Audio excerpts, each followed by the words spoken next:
Assalamualaikum warahmatullahi wabarakatuh. Waalaikumsalam warahmatullahi wabarakatuh. Alhamdulillahi rabbil alamin alladzi allafa baina qulubina fa asbahna bi ni'matihi ikhwana. Asyhadu an la ilaha illallah wahdahu la syarika lah wa asyhadu anna Muhammadan abduhu wa rasuluh.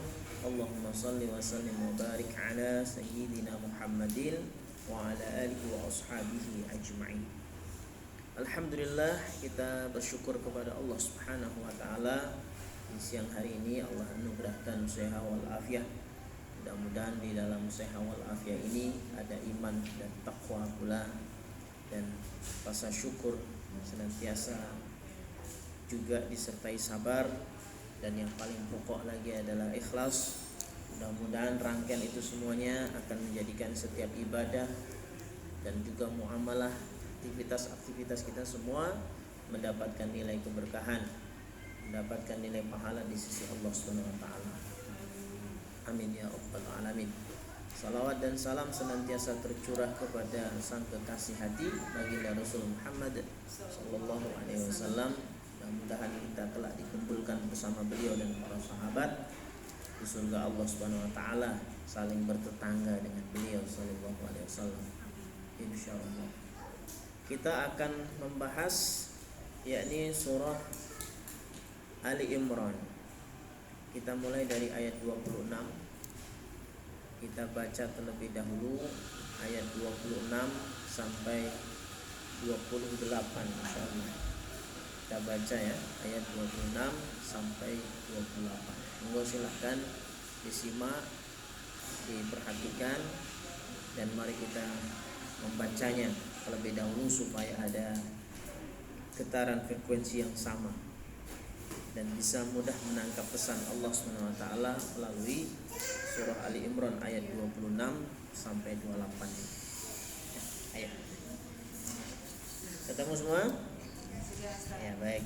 A'udzu billahi minasy syaithanir rajim.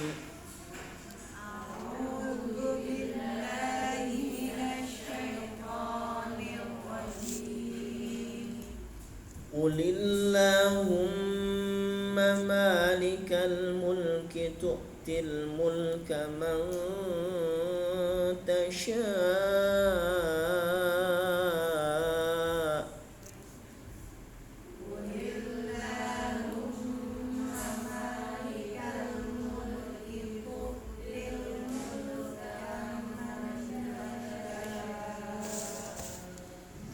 wa tanzi'ul mulka mimman tasha'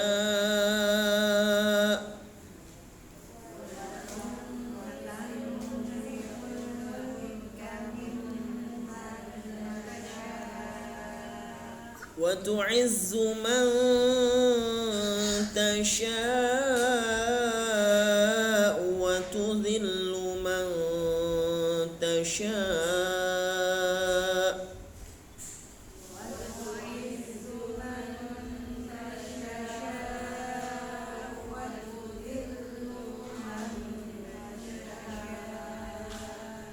biyadikal khair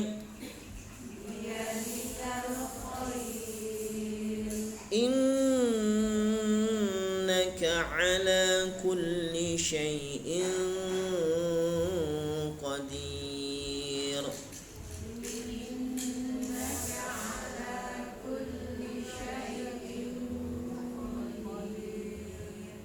Tulijul laila fin nahari wa tulijun nahara fil lail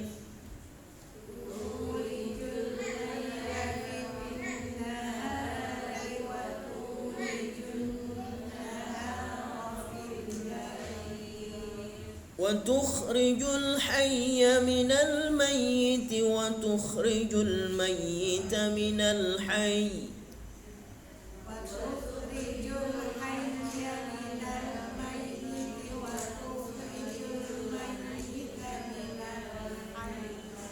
wa tarzuqu man tasha'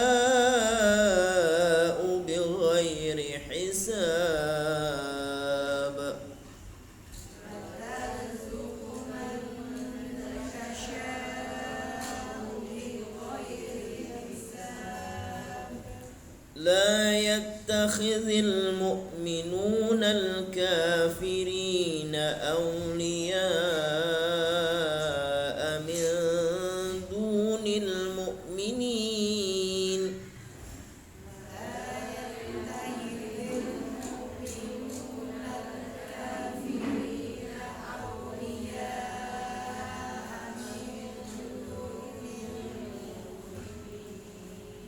ومن يفعل ذلك فليس من الله في شيء إلا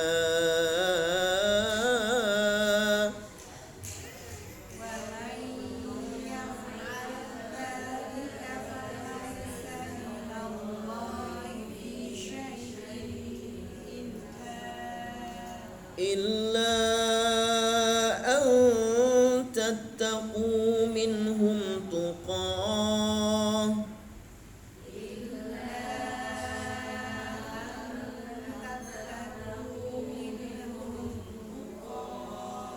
ويحذركم الله نفسه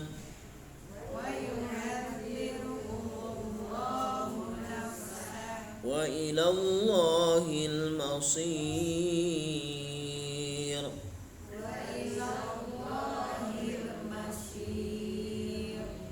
Ya, baik. Kita perhatikan kata Allah, kul, katakanlah. Allahumma ya Allah. Jadi doa. Allahumma ya Allah. Malikal mulki. Kata malikal mulki. Yang memiliki al-mulki, kekuasaan. Jadi di sini redaksinya berupa doa. Doa untuk menunjukkan kekuasaan dan kebesaran Allah SWT, dan bahwa Allah ingin menunjukkan bahwa Allah itu punya sifat namanya Qadir, yaitu Maha Kuasa.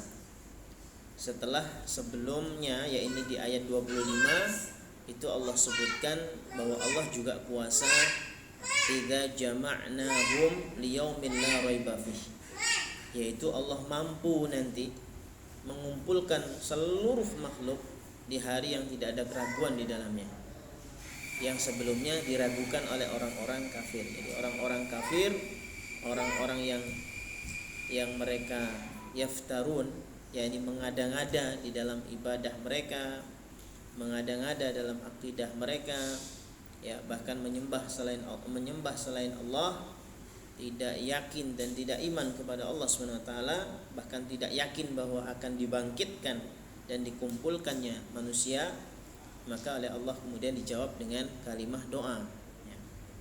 Kalimah doa, ya. Jadi dengan kalimah doa bahwa Allah itu maha kuasa atas segala sesuatu, ya. Allahumma ya Allah malikal mulki. Malikal mulki. Ini kata malik, kita sering mendengar kata malik, ya. Jadi malik ini kan ada beberapa uraian, ya. Ada malik, ma-nya panjang. Ada yang malik, ma-nya pendek. Jadi kata al-maliku kalau ma-nya panjang, ya, itu diambil dari kata al-milku yang artinya kepemilikan. Jadi kepunyaan, kepemilikan. Sehingga kalau kata al-maliku atau malikun, ma-nya panjang, berarti artinya sang pemilik. Jadi kalau di surah Al-Fatihah itu maliki yaumiddin, berarti sang pemilik, dialah sang pemilik. Ad-din, hari pembalasan. Ad-din juga diartikan agama, dialah yang memiliki, yaitu hari pembalasan. Dialah yang memiliki ad-din, yaitu agama.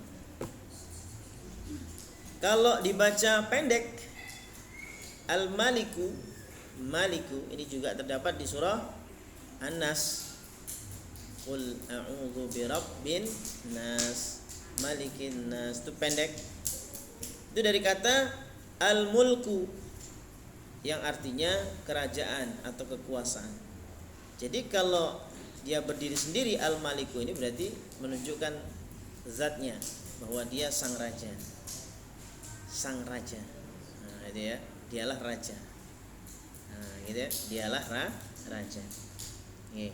Makanya disebutkan di dalam surah Al-Maidah misalnya ayat 120 kata Allah, lillahi mulkus samawati wal ard wa ma fihinna wa huwa ala kulli syai'in qadir. Kata Allah, kepunyaan Allah lah kerajaan langit dan bumi dan apa yang ada di dalamnya, dan dia maha kuasa atas segala sesuatu. Wa huwa ala kulli syai'in qadir.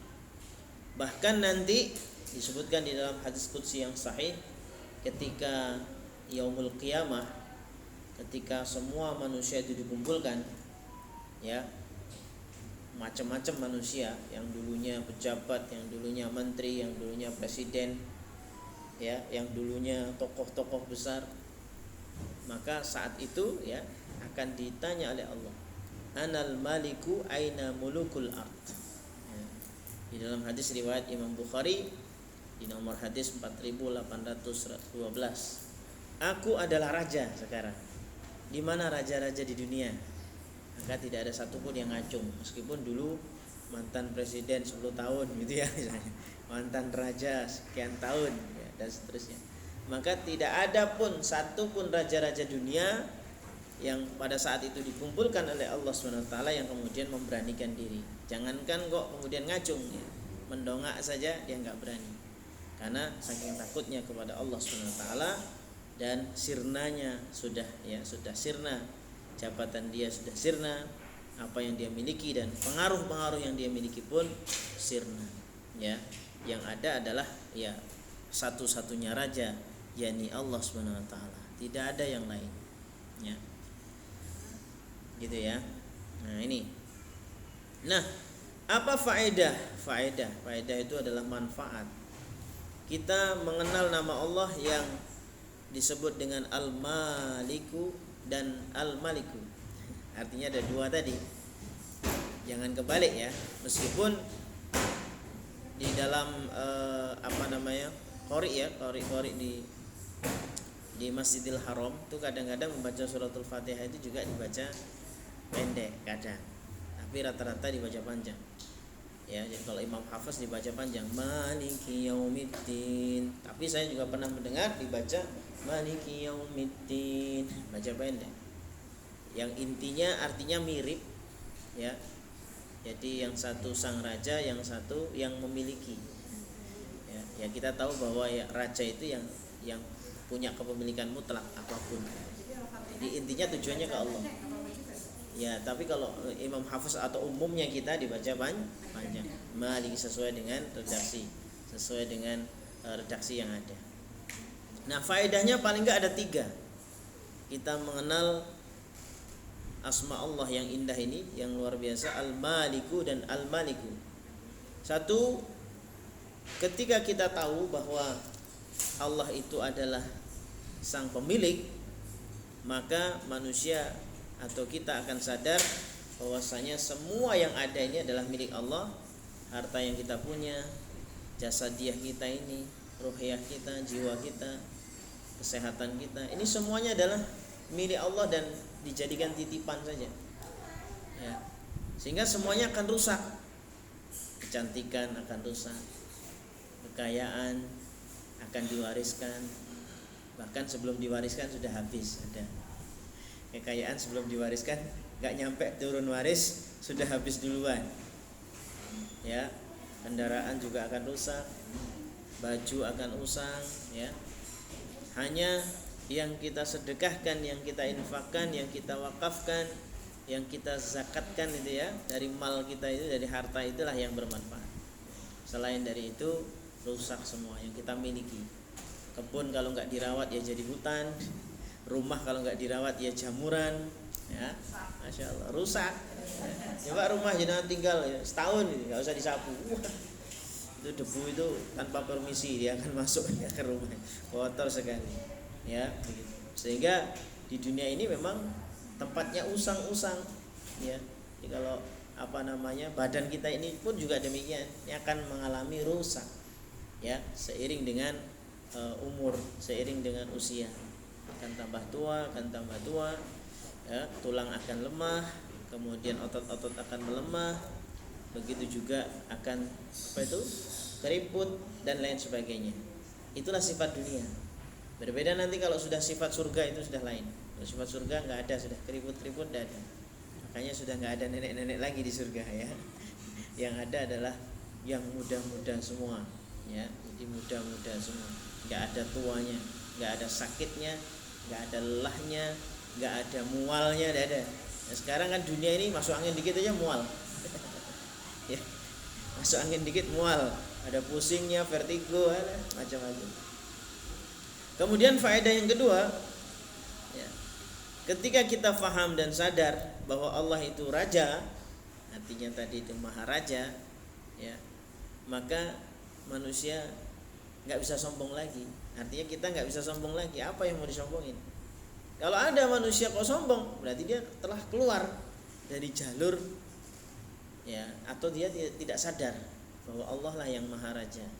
Gak ada yang patut dibanggakan ya, kecuali disyukuri apa yang ada ini, disyukuri apa yang dimiliki, disyukuri apa yang dia punyai, disyukuri apa yang dia pelajari, disyukuri apa yang dia miliki. Nah, sehingga syukur itulah yang akan membentengi kita dari sombong. Jadi mau sombong nggak bisa, karena dia sudah dilapisi oleh syukur.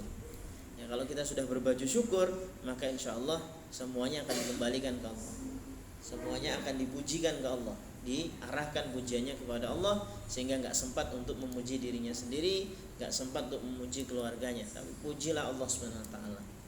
Ya, jadi kita tanggalkan pakaian kesombongan manusia, karena yang berhak untuk menyandang raja di raja ya, dan kesombongan itu ya hanyalah Allah Subhanahu Wa Taala. Itu yang faedah kedua. Kemudian faedah yang ketiga, ketika kita sadar dan tahu juga bahwa Allah itu adalah sang raja, maka semua yang terjadi di alam semesta ini sesuai dengan aturan Allah, sesuai dengan perintah Allah, sesuai dengan kun fayakunnya Allah, sesuai dengan qadarullah, apa yang ditakdirkan oleh Allah, atau sesuai dengan sunatullah yang sering kita dengar. Alam ini, tubuh kita pun juga akan mengalami sunatullah ya, akan mengalami sunatullah ya. Jadi akan mengalami satu proses sunatullah di sana ya. Mau pura-pura usia 17 tahun, tapi kalau sudah 60 tahun tidak bisa. Enggak, saya ini 17, saya lihat KTP saya, ternyata KTP dirubah. Mau kelahirannya, misalnya kelahirannya berapa? Tahun 60 dirubah 86. Ya misalnya begitu. Ya nggak bisa ya. Jadi nggak akan bisa. Ya, meskipun teknologi begitu canggihnya ya, seperti kemarin produk gagal ya, mencoba untuk mengganti jantung dengan jantung babi, ternyata meninggal juga setelah 1 bulan. Nggak bisa ya. Jadi percobaannya di mana kemarin? Di Jerman atau di mana itu? Jadi diganti jantungnya rusak, lalu diganti spare partnya itu dengan jantungnya babi. Katanya mirip-mirip menurut riset mereka, dan ternyata gagal. Ya, sesak nafas, akhirnya kemudian mati ya, meninggal orangnya. Artinya bahwa kita itu mengikuti takdir Allah Subhanahu Wa Taala, meskipun kita wajib ikhtiar. Artinya bahwa jangan sampai kita sombong dengan ikhtiar-ikhtiar kita, ikhtiar usaha-usaha kita. Karena manusia itu kalau ikhtiarnya diizinkan oleh Allah itu berhasil, itu ada kemungkinan sombong. Tapi kalau kemudian ikhtiarnya gagal, itu ada kemungkinan kecewa. Dua-duanya salah. Karena dua-duanya nggak dikembalikan kepada Allah. Ya, lalu sikapnya bagaimana? Ketika berhasil, syukurnya semakin bertambah. Ketika diberikan kegagalan oleh Allah, belum berhasil, ya, berarti ini kemungkinan kesuksesan yang masih tertunda. Sabar, ya. Kalau mau dicoba lagi, coba lagi. Kalau sudah enggak, ya silakan ganti yang lain. Misalnya dia cobalah berkebun, misalnya ya, berkebun ala modern sekarang itu apa? Hidroponik. Ternyata sudah mulai diracik semuanya obat-obatnya. Hidroponik. Kebunnya lumayan di belakang rumah. Wah, ini kalau ditanami stroberi kan panen nanti lumayan. Ternyata tanamlah itu. Nah, dengan sistem hidroponik. Busuk kabehnya. Busuk, akarnya itu busuk. Kok jangankan mau berbuah ya akarnya aja udah busuk. Ya, entah kenapa itu dan sebagainya. Nah, satu kali itu nyoba, kira-kira mau menyerah apa enggak? Wah, kalau belajar dari siapa namanya? Belajar dari Einstein enggak menyerah, nyoba lagi. Belajar dari Thomas Alva Edison, semangatnya itu ya, enggak menyerah, coba lagi. Tapi kalau kemudian kayak enggak usah stroberi wis, bayem ya enggak apa-apa juga ya. Jadi tanaman yang lain ya, enggak mau stroberi, bisa nyoba tanaman yang lain. Nah, itu ikhtiar kita itu ada kemungkinan berhasil, ada kemungkinan gagal. Dan kita tidak bisa menentukan takdir. Tidak bisa menentukan takdir pasti berhasil. Karena sebaik apapun sebuah rencana bisa juga kemudian akan rusak atau akan rusak seketika. Tempo hari ada orang baru beli mobil, baru keluar dari itu, dia pakai seminggu kecelakaan, hancurlah mobilnya. Untungnya orangnya selamat, tapi mobilnya nggak selamat, hancur mobilnya. Coba platnya masih baru, masya Allah. Ya ini, jadi luar biasa. Tadi pagi saya lihat berita baru diresmikan jembatan roboh, tapi kayaknya bukan Indonesia kayaknya.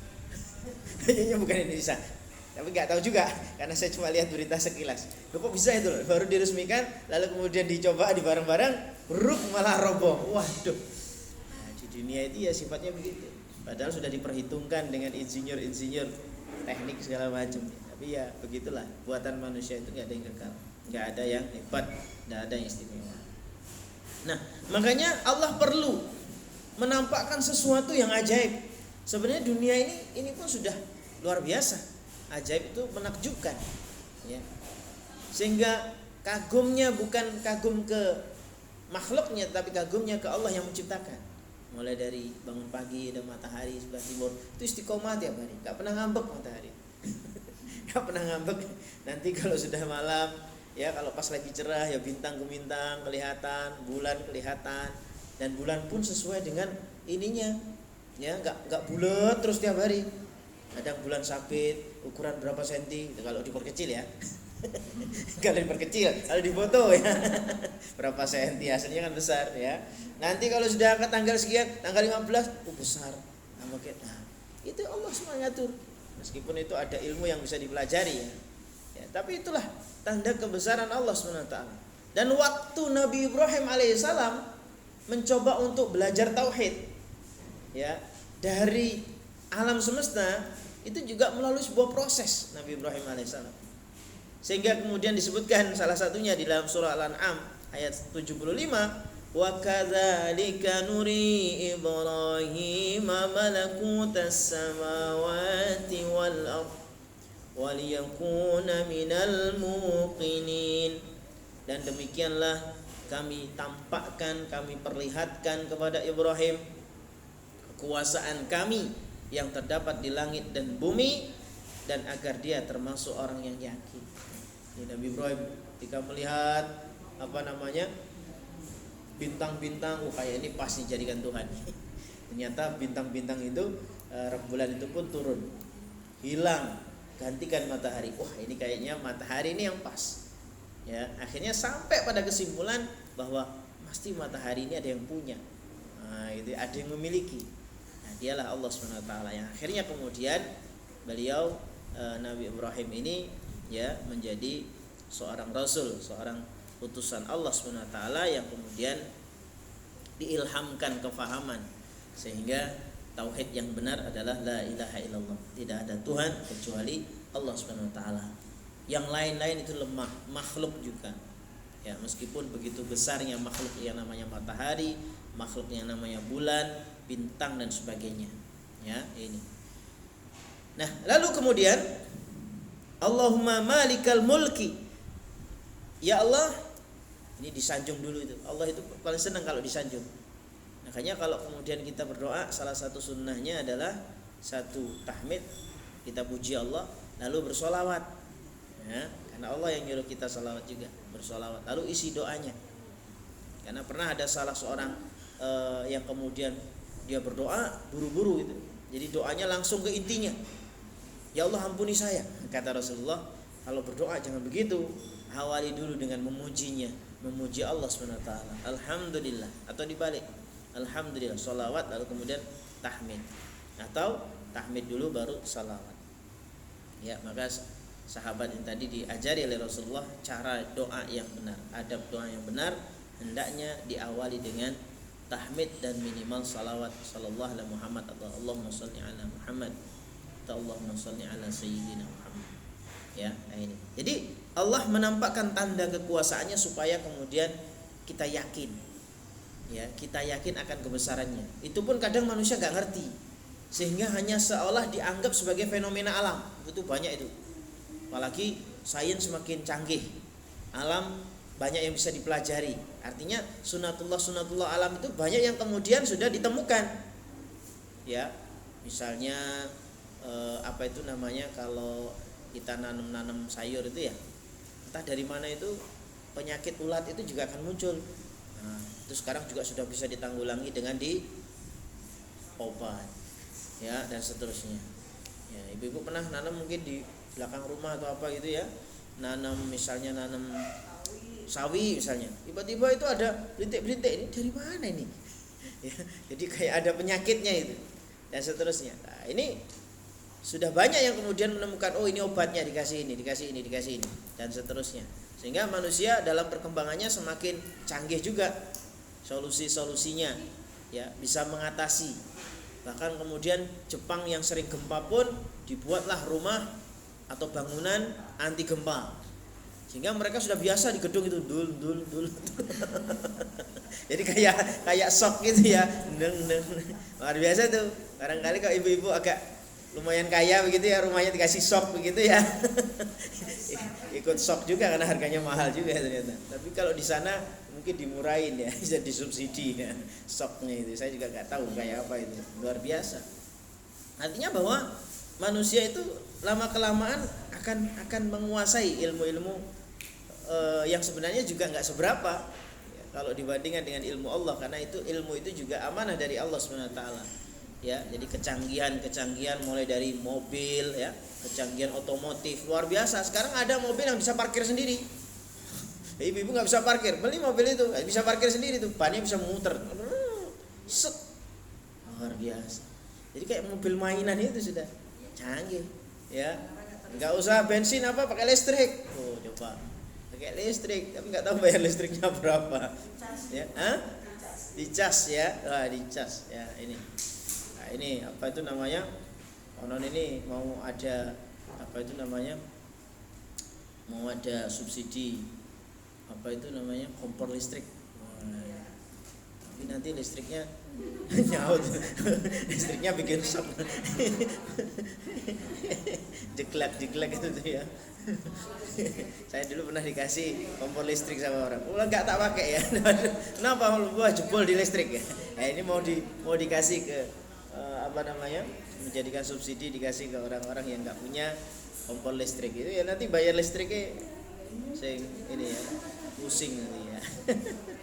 Nah, itulah kadang-kadang kebijakan itu harus ini memang ya, harus dikaji ulang ya. Masa mau dikasih hadiah kompor listrik gitu. Ini apa namanya? Iya. Iya itu makanya. Kompor itu ya. Sebenarnya kan mampu beli kompor aja kan itu. Terus itu listrik ininya aja, listrik impor, listriknya gratis gitu aja, nggak usah dikompor-komporin.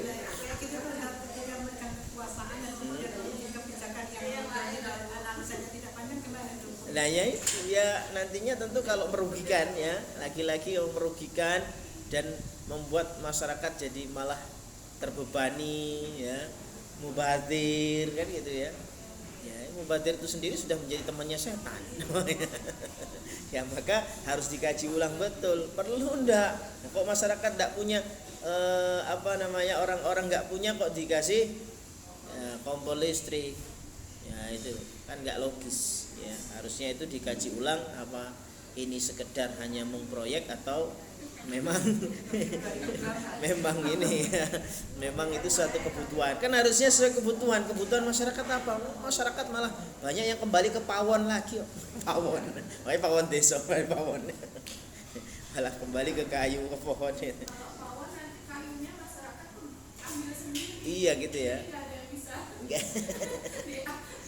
diambil sesuatu. Gitu ya. Nah, itu gila ya. Nah, enggak artinya ya itulah. Mungkin ya ke gas itu sudah subsidi gas itu sudah pas ya. Karena semuanya kembali ke kompor. Kompor biasa. Bukan kompor ini. Atau malah dikembangkan kompor organik. Nah, itu ya menggunakan apa itu kotoran sapi, pokoknya menggunakan kotoran itu. Ya. Jadi itu sudah ditemukan itu. Cuman ya enggak didukung. Nggak di proyek negara gitu ya, padahal sebenarnya bisa lebih murah irit.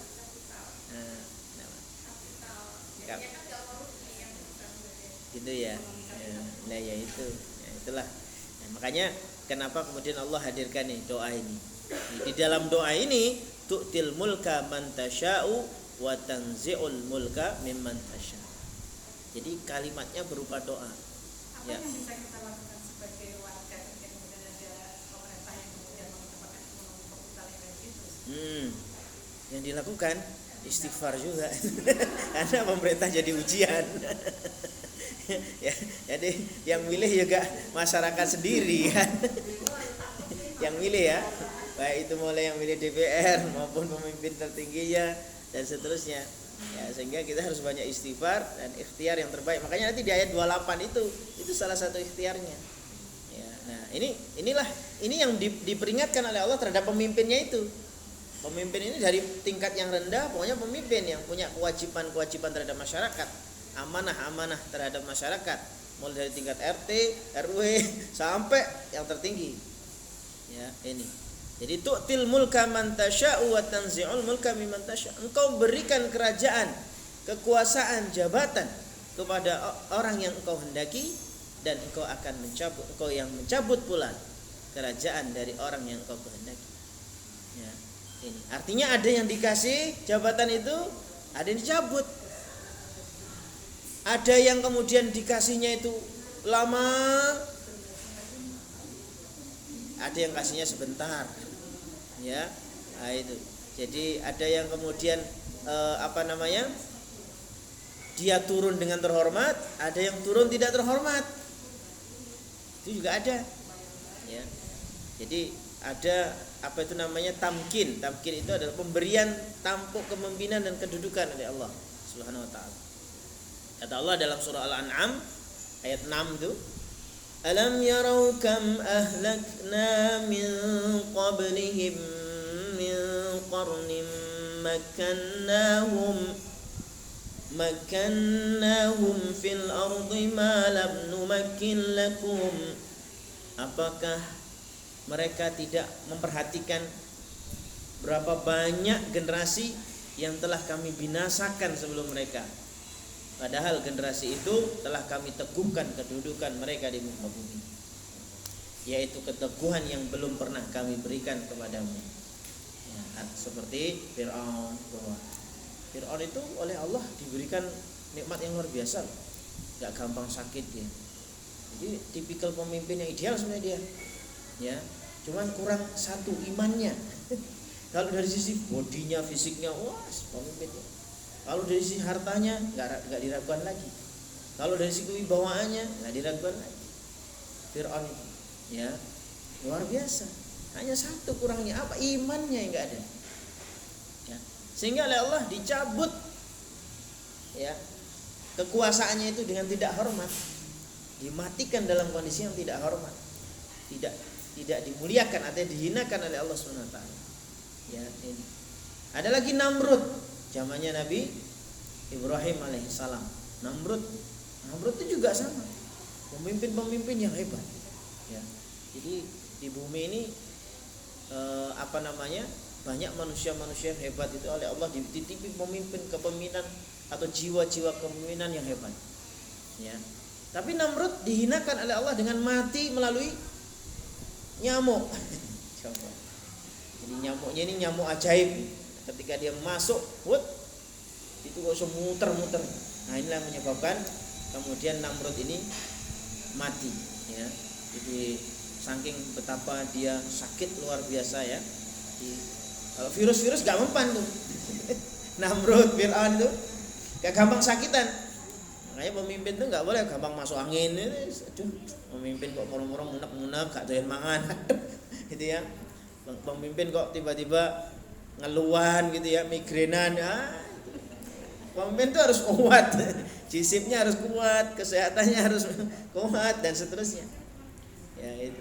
Sehingga kayak Namrud, kemudian Fir'aun dan seterusnya itu, itu orang-orang yang hebat-hebat, hanya saja tidak didukung dengan keimanan. Sehingga ketika kemudian ditunjukkan kebenaran, ya ditunjukkan supaya mereka mau beriman kepada Allah, supaya mau tunduk kepada Allah, mereka sombong, mereka gengsi, ya. Sehingga sampai kemudian muncul pernyataan ana rabbukumul a'la, aku ini Tuhan yang tinggi, kok ada Tuhan lagi, gimana sih kamu ini ya? Ya Fir'aun begitu. Fir'aun merasa tersinggung dengan pernyataan Nabi Musa. Kok ada Tuhan wahai Musa? Lah aku ini Tuhan yang paling tinggi. Kok masih ada lagi Tuhan yang lain? Nah, marah. Ya, marahlah kemudian Fir'aun. Nah, inilah awal dari kebinasaan dia. Ya, ketika kemudian diuji dengan macam-macam itu ya. Tiba-tiba terjadi hujan, katak di mana-mana coba. Pernah juga Sungai Nil jadi merah darah. Sehingga mau minum, aduh. Ya. Terus kemudian pernah juga diserang belalang. Ini bukan belalang kupu-kupu, ini belalang beneran. Belalang, di mana-mana ada belalang, rusaklah gandum-gandum mereka. Sampai kemudian diserang penyakit, sampai anaknya Fir'aun itu kemudian mati. Ya. Tapi bukan malah kemudian taubat, bukan malah mengakui mukjizatnya Nabi Musa, tapi malah mengatakan sihirnya Musa ini hebat sekali. Ya, jadi Nabi Musa itu dituduh sebagai tukang sihir. Ya, sehingga kemudian semakin nyatalah kemudian kebesaran Allah SWT melalui mukjizat yang dititipkan kepada Nabi Musa alaihissalam, sehingga meruntuhkan kekuasaan yang namanya Fir'aun. Ya, Nabi Ibrahim yang kemudian dengan izin Allah meruntuhkan kekuasaan ya Namrud. Ya, itu Masya Allah. Nah ini, jadi apa namanya, kepemimpinan atau kedudukan jabatan bisa saja Allah cabut kapan saja, ya. Nah, ini. Jadi kekuasaan itu ada batasnya. Ada yang dibatasi oleh tingkatan-tingkatan. Jenderal bintang 1, ada yang lebih tinggi jenderal bintang 2. Jenderal bintang 2, lebih tinggi lagi jenderal bintang 3. Ya, jenderal bintang 4, ternyata ada lebih tinggi lagi, nama jenderal besar bintang 5. Lama-lama bintang 7 pusing ya. Goyang kalau bintang 7. Itu obatnya itu. Nah ini jadi luar biasa. Ada yang kemudian kekuasaan itu dibatasi oleh usia. Udah pensiun ya sudah. Tapi ada orang yang ada kepala desa ya, pensiun, mau nggak mau kan nggak terpilih sudah masyarakat nggak menghendaki. Lah itu dia merasa nggak terima. Sehingga apa? Meskipun sudah nggak ngantor ini, ngantor di rumah pakai seragam. Istrinya pun stres juga. Akhirnya dipanggillah tukang becak yang sering lewat itu. Pak, sampean tak kasih seragam, dinas di rumah sini ya, di rumah saya ini, nuruti kata-kata bapak itu. 2 orang 3 orang dipanggil kasih seragam. Bendino sampai ini nanti saya bayar sekian. Merasa becak. Ya Allah. Jadi karena apa? Sindrom. Ya, ada orang yang kayak gitu. Ya? Yes, bungkus aja kamu. Kemudian kemampuan juga gitu, terbatas kemampuannya.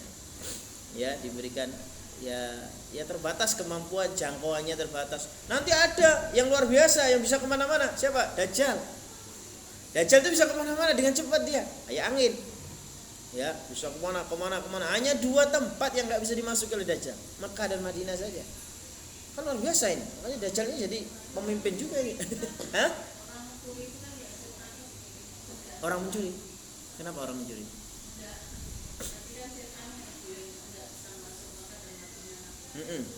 Setan Dajjal. Ya. Kan setan secara ini ya. Ya dajjal setan juga sifatnya. Tapi dia dajjal. Terus orang mencuri. Orang mencuri yang besar apa yang kecil? Karena kalau mencuri yang besar dia punya jabatan. Kalau mencuri yang kecil itu yang biasa ayam itu sasarannya ya. Nyuri, nyopet. Oh pas di itu. Ya itu nanti ya. Ya namanya juga ini ya orang nggak punya iman. Nyuri nyopet di sekitaran. Iya betul. Ya itulah. Ya ada aja. Ya, itu kan bukan dajjal tuh ya. Ya nanti dia akan merugi sendiri ya. Cuman nggak langsung saat itu, nggak kemudian habis ngambil tangannya pritil. Wedi kabeh. Ya, tapi nanti itu akan ketahuan. Akan ketahuan itu nanti. Ya pasti Allah tahu sudah ya. Nah, jadi dibiarkan dulu jadi ujian ya. Sudah ditetapkan la yadkhulul Makkah wala Madinah. Jadi tidak diizinkan oleh Allah dua tempat itu. Awan jenengan mau pindah KTP sana. Kok pas nyampe sana udah kerasan. Pengen pindah lagi. Karena apa? Rindu sama ibu-ibu BPK. Ya, di sana kok aduh kok panas gitu ya. Ya. Ya.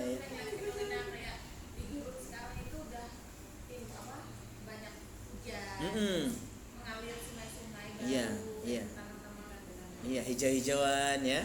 Nah, artinya ya itu memang itulah apa itu namanya tanda-tanda yang disampaikan oleh Nabi bahwa nanti akan menghijau itu dataran apa itu gurun-gurun atau istilahnya di Saudi ya atau di Arab ya.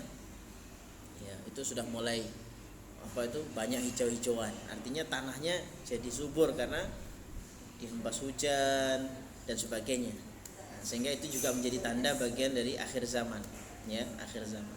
Ya, kembali ke kepemimpinan tadi. Jadi kekuasaan itu ada batasnya, dibatasi oleh kemampuan.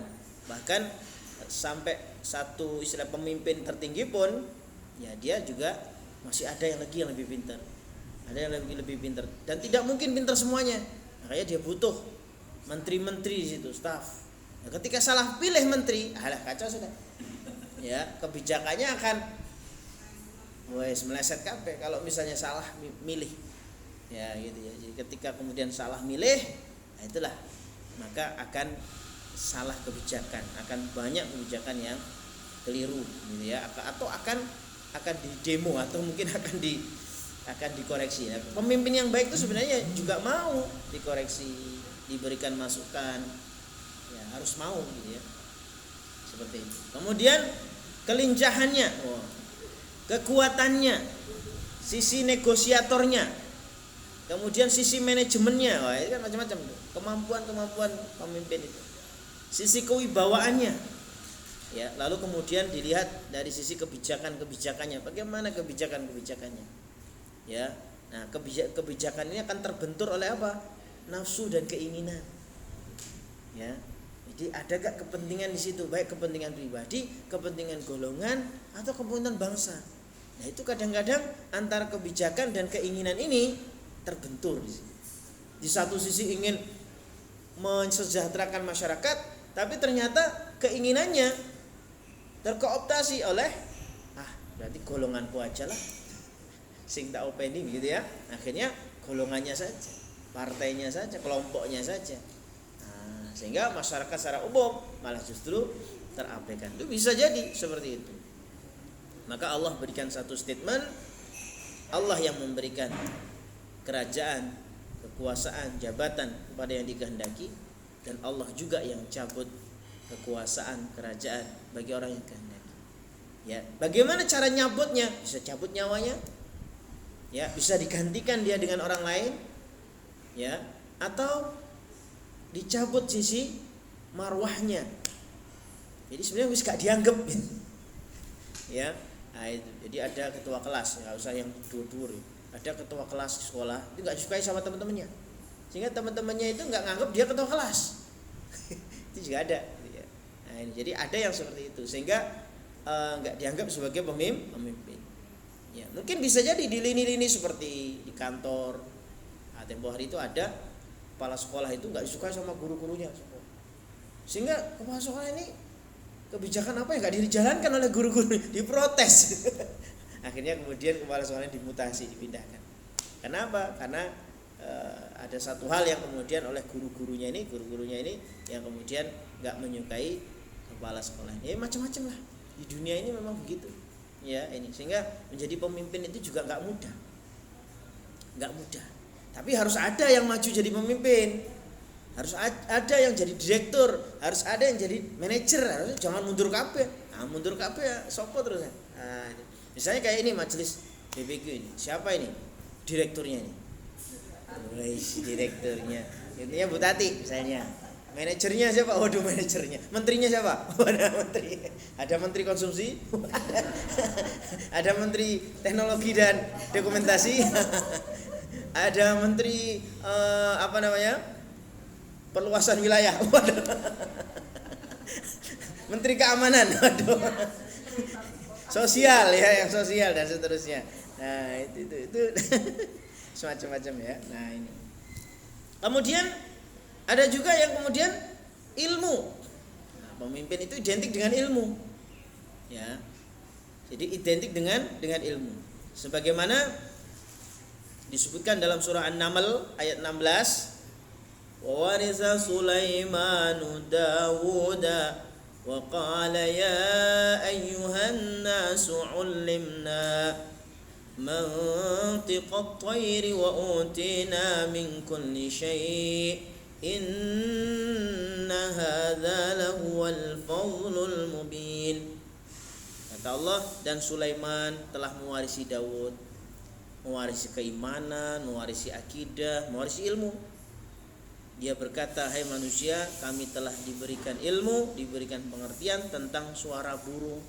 Kalau Nabi Daud itu bisa ngomong dengan burung, ya, Nabi Sulaiman juga ngomong dengan semut. Coba mirip ya antara bapak dan anak itu. Luar biasa. Kalau ibu-ibu bisa ngomong dengan kucingnya.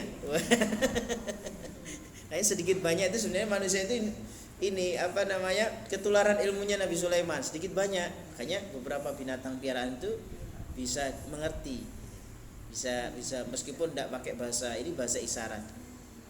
Ya, kucing itu kalau biasa dipanggil dengan tak dia akan, atau pus ya, dia akan datang. Karena ternyata itu menjadi suatu bahasa kebiasaan. Ya, bahasa kebiasaan, ya, gitu, ya, seperti itu ya. Jadi sudah terbiasa. Lama-lama kalau jenengan biasa manggil suaminya, gitu ya, suaminya datang. Sudah nggak usah manggil papa atau ayah lagi gitu ya. Ya, loh, datang langsung nih ngopo gitu. Udah transfer gitu ya. Oh gitu ya. Nah ini jadi kode ya. Jadi kode ya. Yeah. Ya, jadi itu Nabi Sulaiman yang kemudian malah mewarisi kekayaan yang luar biasa, ya, lebih kaya dari Nabi Daud. Tapi keduanya sama-sama seorang nabi, ya, seorang yang saleh, ya, yang kemudian diberikan ilmu oleh Allah, ya, bahkan kemudian diberikan kemampuan. Khususnya Nabi Sulaiman ini prajuritnya itu enggak hanya dari kalangan manusia, tapi juga ada dari kalangan minal jin, dari kalangan jin. Ya, begitu. Ya.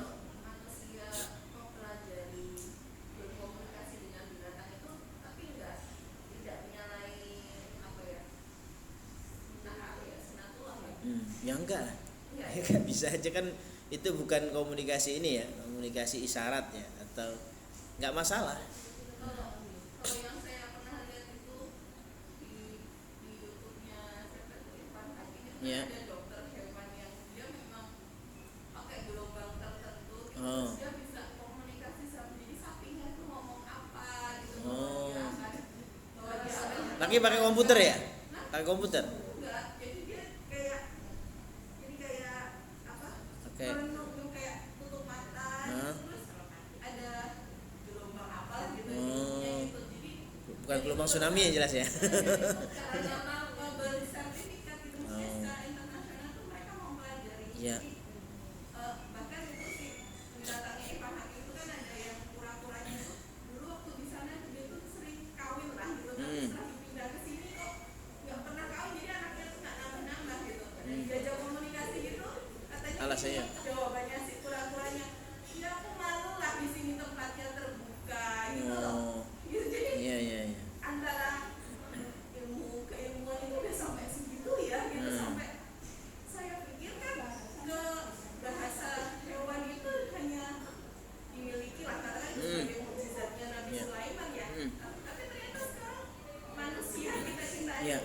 manusia itu paling pandai menangkap isyarat. Ya. Jadi sebenarnya binatang pun juga ada isyarat-isyarat.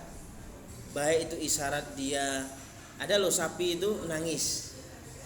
Ya. Kemudian sapi itu misalkan lemes gitu ya.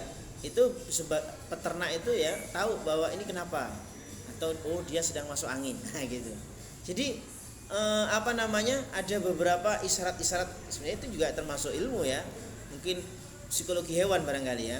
Nah, itu bisa dipelajari atau bisa diketahui oleh seseorang tertentu yang sudah terbiasa dia istilahnya berinteraksi, bersosialisasi dengan berkomunikasi atau bahkan berdekatan dengan yang namanya binatang itu. Nah, sehingga dia bisa bisa punya isyarat-isyarat terhadap binatangnya itu, dia kemauannya apa. Misalnya hari ini dia pengen nasi goreng, wah ini binatangnya nasi goreng. Dan seterusnya. Emang ada rasa gitu kan? Ya. Insting makan, minum, kawin itu aja. Loh. Maksudnya apa? Ada keinginan, ya ada rasa, gitu. iya ada rasa juga sama. Ya. Bahkan Bahkan ada beberapa kasus ada binatang ya, ada apa ya waktu itu ya, apakah monyet apa anjing ya, jadi dia kecelakaan lalu kemudian temennya itu geret-geret dia, ada rasa, berarti ada rasa love, cinta ya, ada rasa kasihan. Kucing juga begitu, dan dijilati temennya yang luka itu ya, dijilati. Nah, itu bermaksud mungkin ya dia menetralkan supaya bakterinya itu enggak dijilati sama dia. Nah, beberapa sapi juga itu ada satu kondisi-kondisi yang pernah mau disembelih itu dia nangis. Ya, kayak gitu. Jadi hal-hal semacam itu sebenarnya muncul ya pada isyarat-isyarat perilaku, kemudian dari binatang itu yang kemudian bisa ditangkap. Ya, bisa ditangkap. Sehingga orang hanya butuh mikir sebentar, ini sebenarnya apa sih? Orang kalau sudah terbiasa dengan sapinya, saya punya teman itu beliaunya ahli persapian juga. Bukan dokter beliau, memang ahli. Jadi sapinya itu lagi gejala sakit saja itu sudah tahu beliaunya. Kok makannya kok gak secepat biasanya. Nah, itu tuh beliau sudah tahu. Kok rodok cimit-cimit dikit nih. Itu sudah tahu beliau, langsung jamunya ini. Tambah jahe, tambah temulawak, tambah apa gitu ya. Jadi akhirnya kemudian lahap lagi. Terus kemudian beliau melihat lagi dari kotorannya, kotoran begini. Nah, ini berarti ini lagi sakit. Kasih ini. Jadi ada beberapa hal yang kemudian bisa dipelajari dari perilaku hewan tadi ya ini. Jadi saya kira mungkin beliau merem itu barangkali merenung sebentar, ini mikir itu apa saja nih ya. Nah, itu bisa jadi juga ya. Tapi wallahu alam kalau kemudian ada gelombang-gelombang tadi itu ya memang di sekitar kita ini semuanya ada frekuensi, ada gelombang. Ya, ada gelombang. Ya, tapi yang jelas kaitannya dengan komunikasi bicara tadi itu ya hanya satu-satunya, yaitu Nabi Sulaiman. Ya, dan juga Nabi Daud ayahnya. Yang kemudian komunikasi dengan burung. Seperti itu ya. Nah, gitu. Jadi barangkali kalau itu ada sekolahnya, itu nanti akan tahu, sebenarnya yang dimaksud gelombang itu sebenarnya ini maksudnya. Ya, karena apa? Karena seringnya berinteraksi dengan binatang tadi, sehingga seolah-olah itu ada rasa ya. Maksudnya ini nih. Mungkin ini nih. Karena itu juga bisa di logika ya, atau bisa dirasa. Kalau binatang itu dia dalam kondisi yang luas dan ramai tadi itu ya memang dia malu kawin. Tapi kalau dia di tempat tertutup ya, yang dia bebas di mana, nah itu dia akan bebas juga.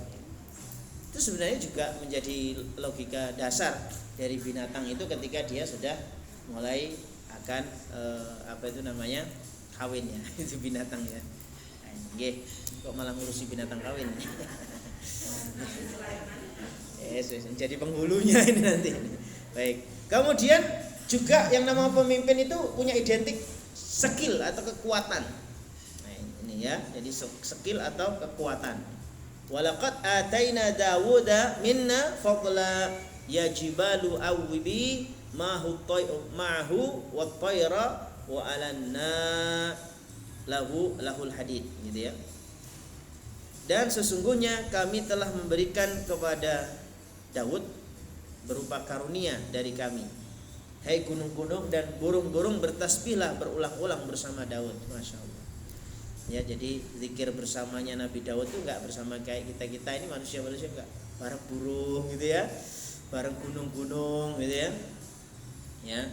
Dan kami pun telah melunakkan besi untuknya. Itu skill yang luar biasa Nabi Daud itu ya. Di samping Nabi Daud itu masa kecilnya juga pernah berhasil membunuh siapa? Jalut ya.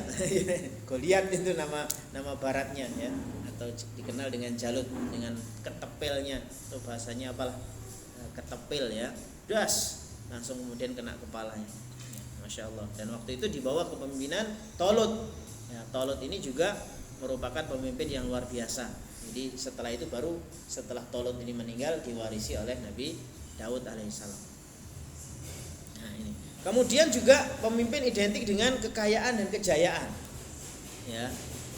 Bukan berarti kemudian pemimpin untuk mencari kekayaan, tapi kaya yang dimaksud bisa juga dalam arti kaya hatinya, jiwanya. Ya.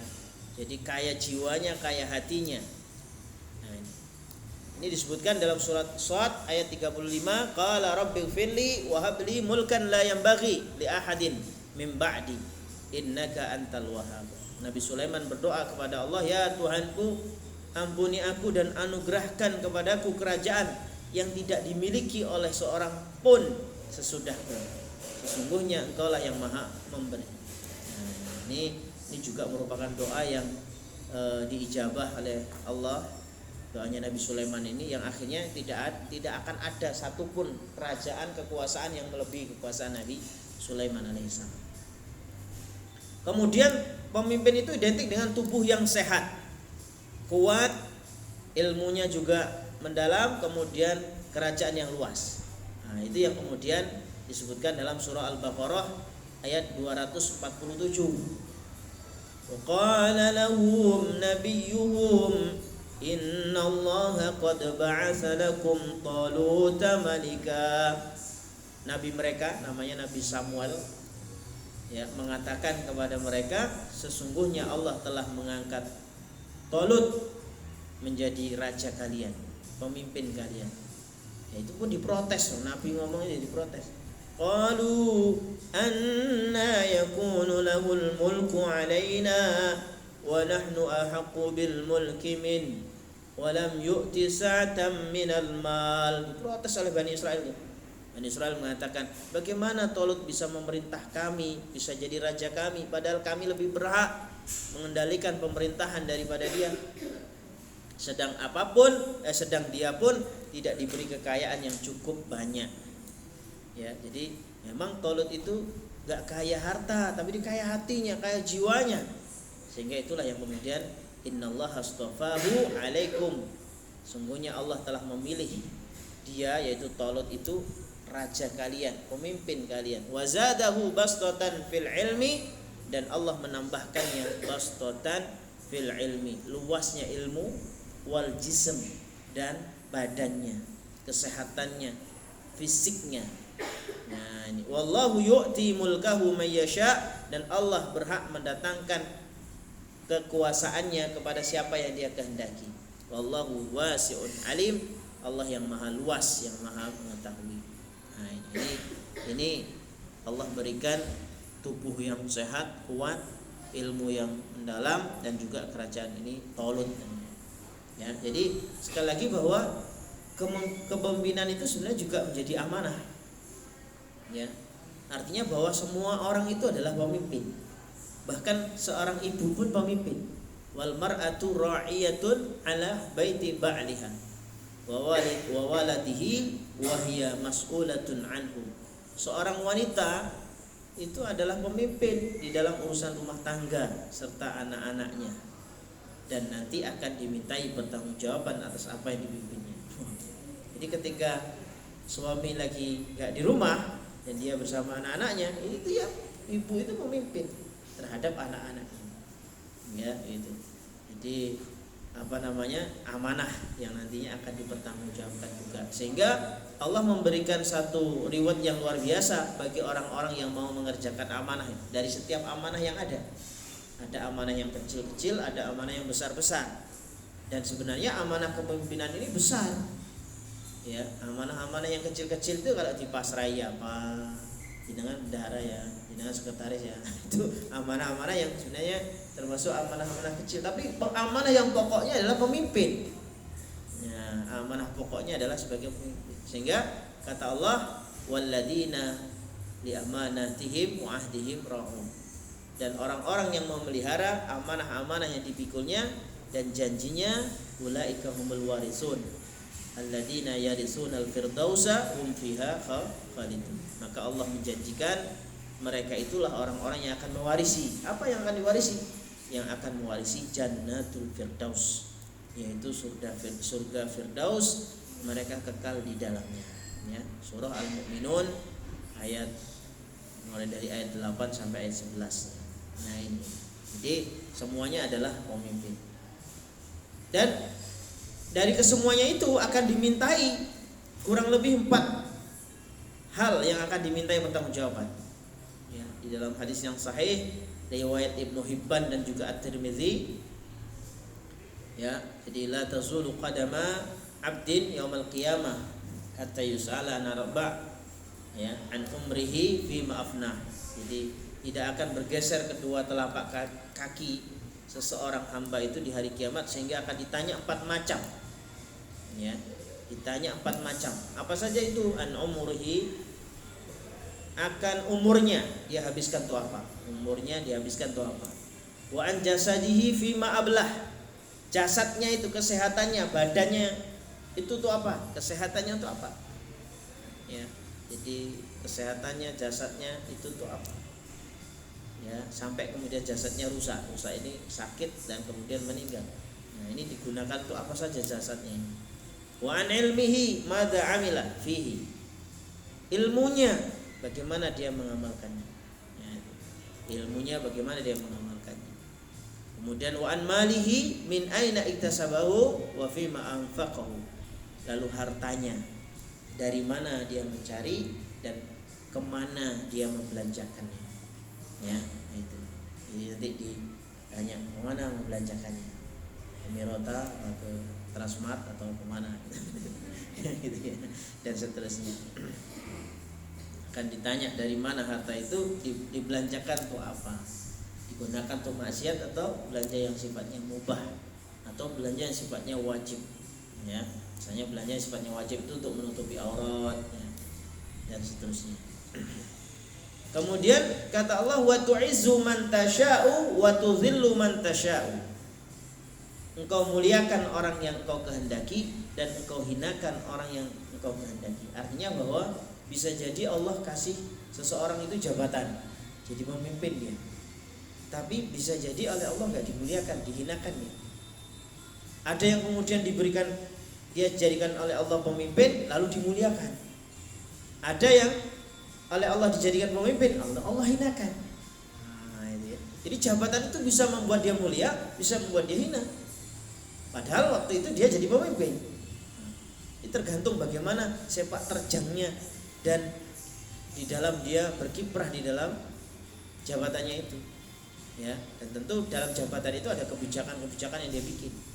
Ya, jadi ketika seseorang mengemban amanah sebagai pejabat A, B, C dan seterusnya, itu bisa jadi oleh Allah dimuliakan dengan jabatannya karena amanah, atau dihinakan oleh Allah karena dia khianat.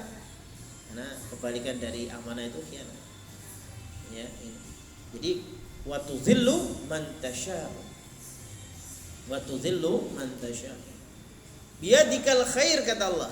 Di tangannya lah segala kebaikan itu, ya di tangan Allah. Segala kebajikan itu di tangan Allah. Tidak ada kebajikan itu di tangan kita kecuali Allah yang izinkan itu jadi kebajikan.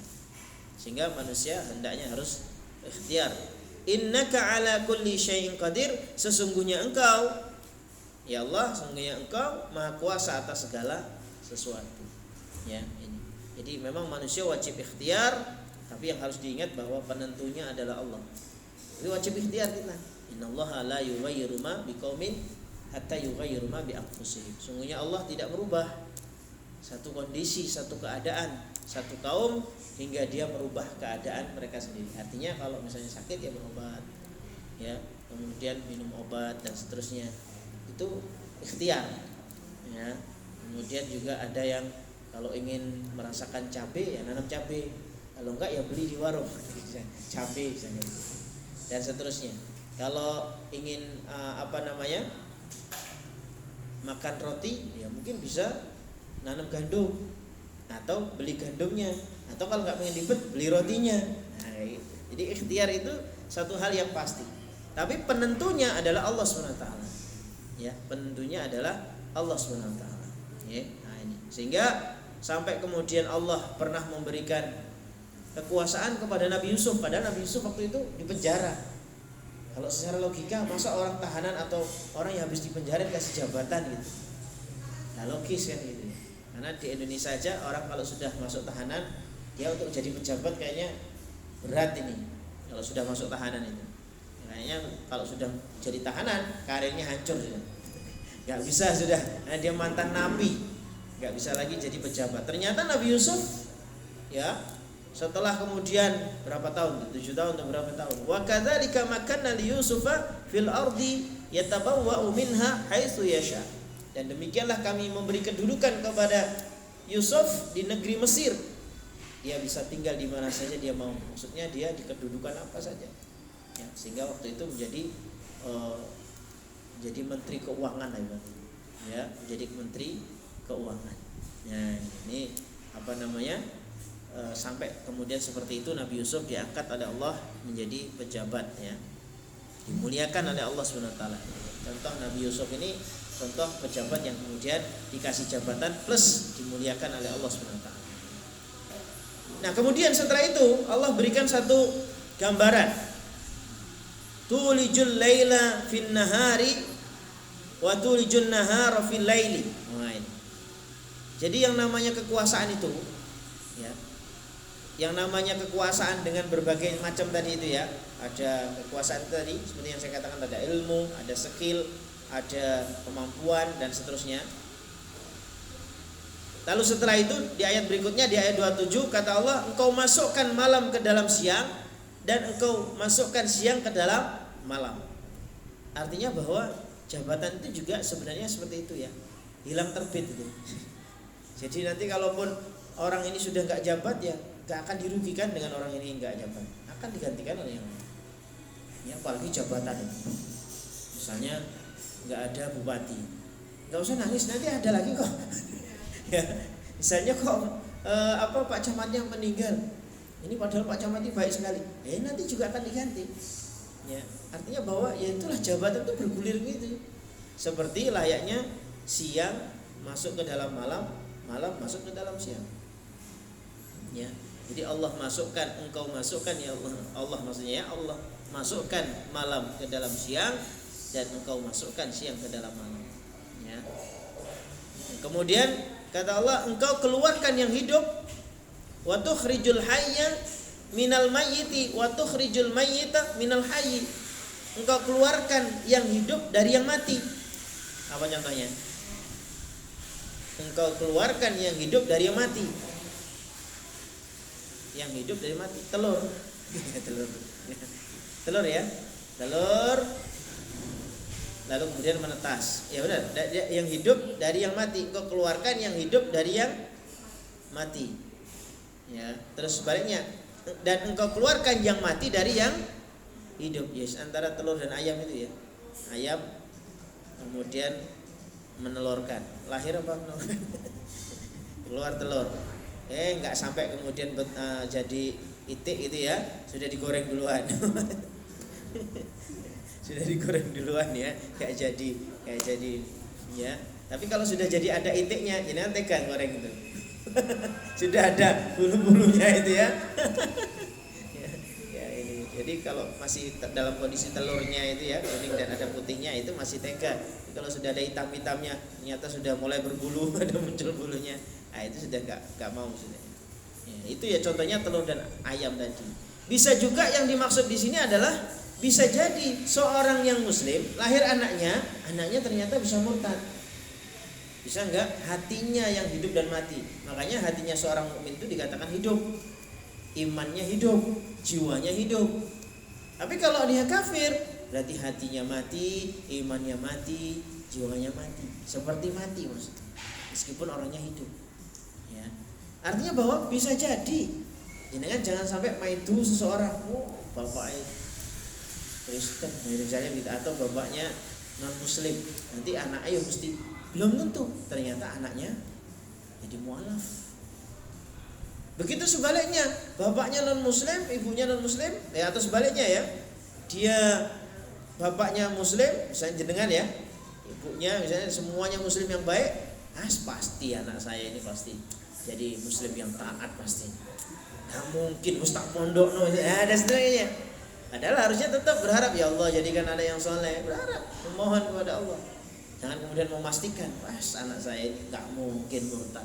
Loh kok ternyata dalam perkembangannya kuliahlah di luar negeri, Amerika. Wah, di sana pergaulan seperti itu. Ya, dapat beasiswa.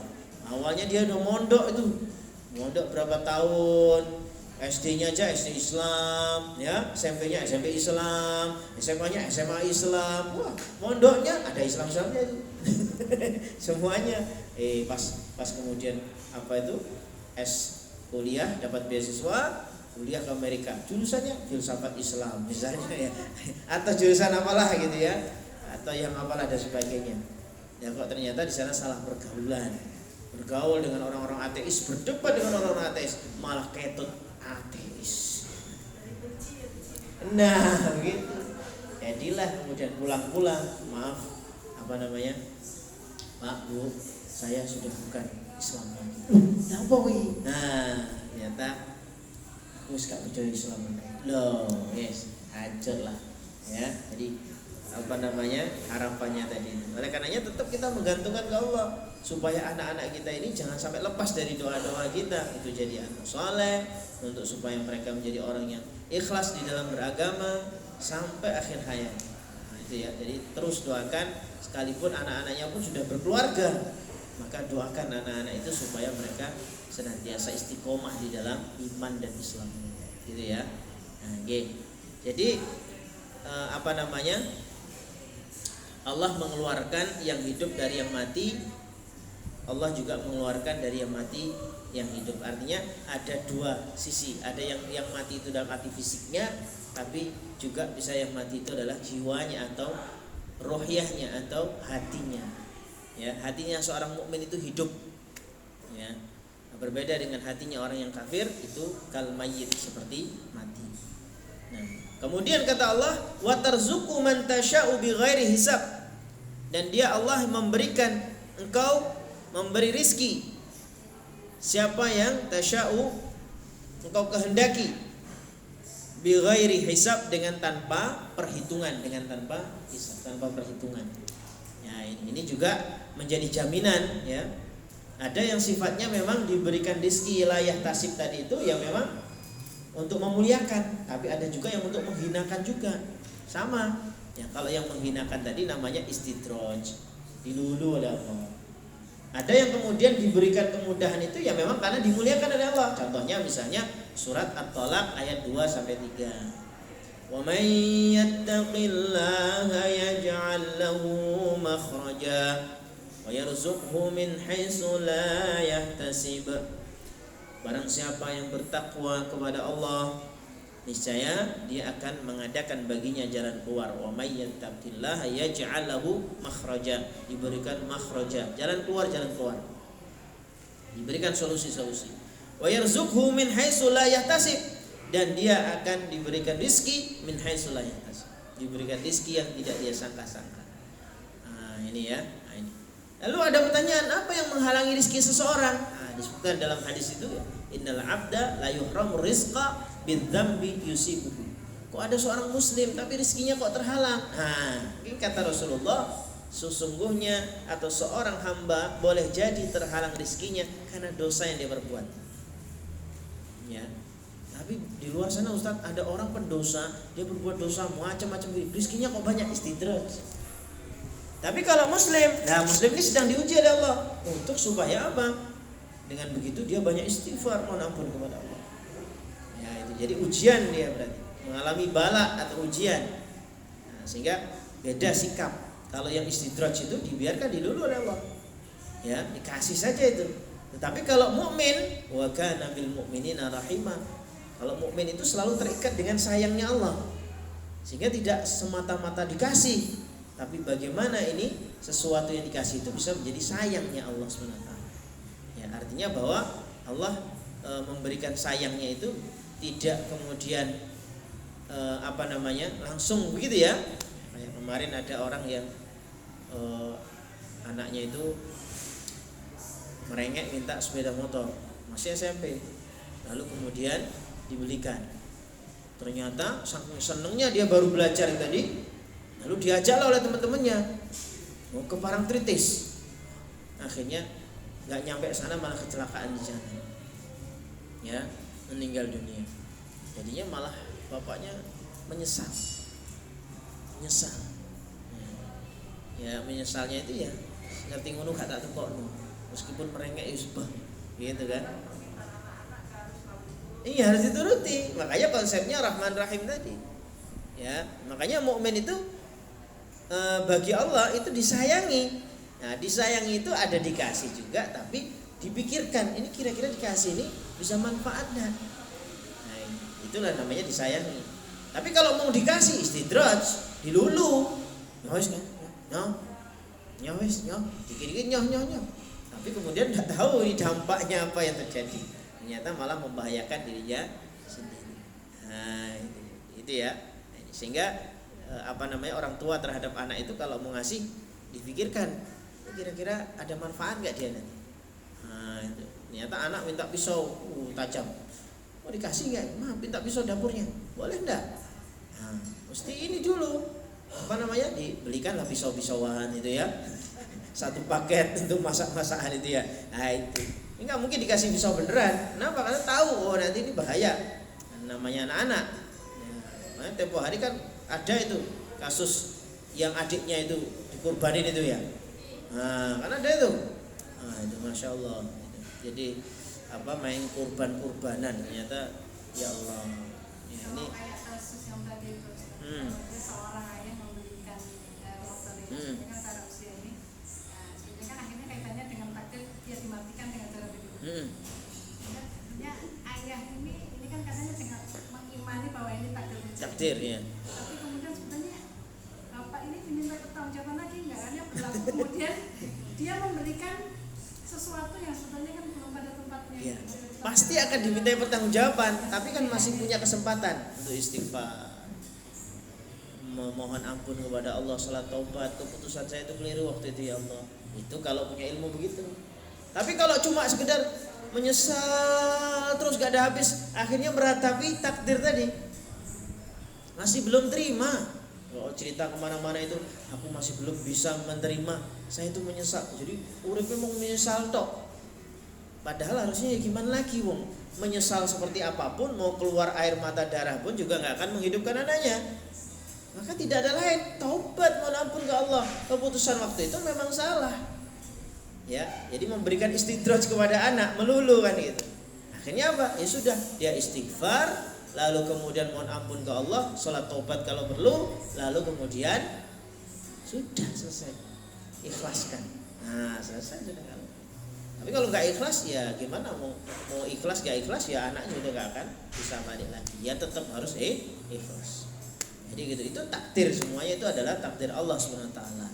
Ya, itu. Sehingga yang namanya takdir itu ya taunya setelah kejadian. Ya, kalau belum kejadian ikhtiar ya namanya, ikhtiar. Makanya ikhtiar seseorang itu juga bisa menggiring kepada takdirnya. Orang coba-coba minum racun tikus, berarti dia akan digiring oleh takdirnya. Ya kan? Makanya ada takdir mubrom, ada mu'allaq. Ya, yang ada nyambung dengan ikhtiarnya itu. Orang coba-coba, ini loh, pisau. Ini kalau saya tusukkan ke perut saya belum tentu saya mati. Memang iya. Ada orang tertusuk itu pisau, dia nggak mati tapi sakit dulu gitu ya. Ada yang kemudian mati langsung juga ada. Ada orang yang coba-coba minum racun. Siapa itu kemarin yang coba minum racun? Minum Fixal itu dia bisa itu. Nggak mati. Oh, Tesi siapa? Ya, yang artis itu Tesi ya, dia minum. Nggak mati, padahal itu kerasnya luar biasa itu, tangan aja. Tapi terselamatkan. Tapi siapa mau nyoba-nyoba? Nah, maka jangan sampai kemudian seseorang itu kemudian ikhtiar kepada sesuatu yang memang membahayakan. Ada orang coba-coba mau terjun dari lantai 5, enggak mati kalau enggak takdirnya. Dah, jangan coba-coba. Artinya apa? Ya, takdir itu memang tadi ada mubrah mualak tadi yang sifatnya memang sudah langsung pasti gitu ya. Tapi ada yang kemudian melalui nalar, artinya melalui satu ikhtiar. Ya, sehingga jangan buru-buru menentukan takdir seseorang. Oh, pasti. Ini kalau orang itu minum racun pasti mati. Ya, memang enggak. Ya, tapi bisa jadi itu ikhtiarnya karena dia minum racun, itu logikanya akan nyampe, akan merusak darah, meracuni darah, akhirnya jadi kematian. Nah, gitu ya. Nah, gitu. Iya sudah datang ternyata ya, belum nyampe 12 tapi kita akhiri aja nggak apa-apa. Intinya solusinya tadi ya, supaya memperbanyak istighfar. Supaya apa? Supaya pintu rezeki tadi dibukakan oleh Allah SWT. Sehingga dalam hadis yang sahih itu disebutkan, man aksaral istighfar, barang siapa yang perbanyak istighfar, ja'alallahu lahu min kulli hammin, maka Allah pasti akan selalu berikan jalan keluar dari setiap kesempitan, farajan, wa min kulli dhiqin makhrajan, wa razaqahu min haitsu la yahtasib, akan dicurahkan rezeki yang tidak disangka-sangka. Ya, didukung juga di surat Nuh ayat 10 sampai ayat 12, itu juga anjurannya faqultu istaghfiru rabbakum innahu kana ghafar. Ya, jadi disuruhnya istighfar. Nah, istighfar itu terus pokoknya ingat istighfar. Itu insyaallah kalaupun misalnya mau kecelakaan gitu nggak jadi. Mau diberikan kesempitan nggak jadi gitu ya. Insyaallah. Artinya ikhlas istighfarnya. Ya, jangan kemudian biar untuk kaya-kayaan gitu ya, tapi benar-benar ikhlas istighfarnya karena Allah SWT. Oke, itu saja dulu pembahasan kita. Yang akan datang kita akan masuk di ayat 28 ya. Nanti diingatkan lagi ayat 28, insyaallah kita bahas untuk pertemuan berikutnya insyaallah. Kita tutup dengan doa ya. Allahumma shalli wa sallim wa barik ala nabiyina Muhammadin wa ala alihi wa ashabihi ajma'in. Alhamdulillahirabbil alamin. Allahumma inna nas'aluka al-huda wat-tuqa wal-'afaf wal-ghina. Allahumma inna nas'aluka ilman nafi'an wa rizqan thayyiban wa 'amalan mutaqabbalan. Allah ya Rabb, tambahkan ilmu yang manfaat kepada kami, kepada keluarga kami. Bimbing kami semua ya Allah agar menjadi orang-orang yang saleh dan salehah, khususnya anak cucu keturunan kami semua. Rabbana hab lana minas shalihin, Rabbana hab lana minas shalihin, Rabbana hab lana minas shalihin. Jadikan mereka menjadi anak cucu yang saleh dan salehah. Mudahkan setiap urusan-urusan kami ya Allah, urusan dunia kami, lebih-lebih lagi urusan akhirat kami. Dan bimbing kami ya Allah, bimbing kami, tambahkan hidayah, tambahkan taufik, dan jadikan ilmu kami ilmu yang manfaat. Kau fahamkan kami terhadap Al-Quran dan sunnah-sunnah Nabi Muhammad sallallahu alaihi wasallam. Anugerahkan pula kami semua sehat wal afiyah, zahiran wa batinan. Sembuhkan sakit-sakit kami ya Allah. Allahumma rabban nas adhibil ba'sa ishfina anta syafi la shifaa illa shifauka shifaan la yughadiru saqama.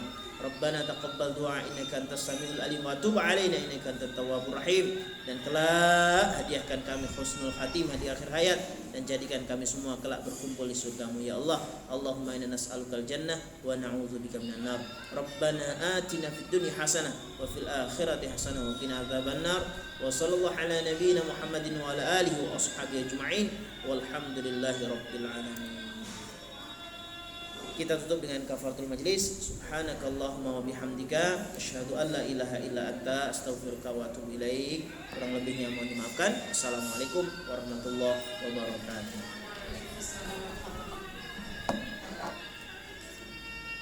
Jazakallah khair Ustaz atas materinya.